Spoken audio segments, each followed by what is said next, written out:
இந்த நேரத்தில் ஒன்னே ஒன்றை மட்டும் நான் சொல்லி நிறைவு செய்ய விரும்புகின்றேன்.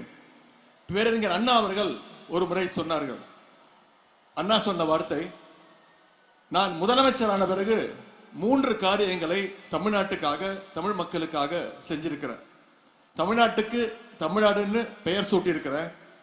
தமிழ்நாட்டில் ஹிந்திக்கு இடம் இல்லை, இருமொழி கொள்கை மட்டும்தான் அப்படின்னு சட்டம் ஏற்றிருக்கிறேன். சுயமரியாதை திருமணத்திற்கு சட்ட அங்கீகாரத்தை வழங்கியிருக்கிறேன். இந்த 3 விஷயத்தை நான் தமிழ்நாட்டுக்காக செஞ்சிருக்கிறேன். எனக்கு பிறகு ஆட்சிக்கு வரக்கூடியவர்கள் இந்த 3ஐயும் மாற்ற நினைத்தால் அவருடைய மனசுல ஒரு பயம் வரும், ஒரு அச்சம் வரும்.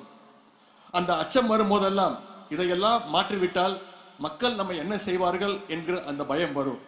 அந்த அச்சம் எதிரிகளை எவ்வளவு நாளைக்கு ஆட்டுகிறதோ அது வரைக்கும் தமிழ்நாட்டுடைய முதலமைச்சர் இந்த அண்ணாதுரை தான் என்று பேரறிஞர் அண்ணா அவர்கள் சொன்னார்கள். அதையே நான் இப்பொழுது கொஞ்சம் மாற்றி சொல்ல விரும்புகின்றேன். காலை உணவு திட்டம், புதுமை பெண் திட்டம், தமிழ் புதல்வன் திட்டம், நான் முதல்வன் போன்ற திட்டங்களை எல்லாம் நம்முடைய முதலமைச்சர் அவர்கள், நம்முடைய திராவிட மாடல் அரசு இன்னைக்கு வழங்கியிருக்கின்றது. இந்த திட்டங்களை எல்லாம் யாராவது ஒரு நாள் என்னைக்காவது மாற்றி விடலாம் என்று யாராவது நினைத்தால் கூட அவங்களுடைய மனசுலையும் நிச்சயம் ஒரு பயம் வரும். அந்த பயம் இருக்கிற வரைக்கும் இந்த தமிழ்நாட்டை ஆளுகின்ற போறவர் நம்முடைய முதலமைச்சர் திரு முத்துவேல் கருணாநிதி ஸ்டாலின் தான் என்றுதான் பொருள்.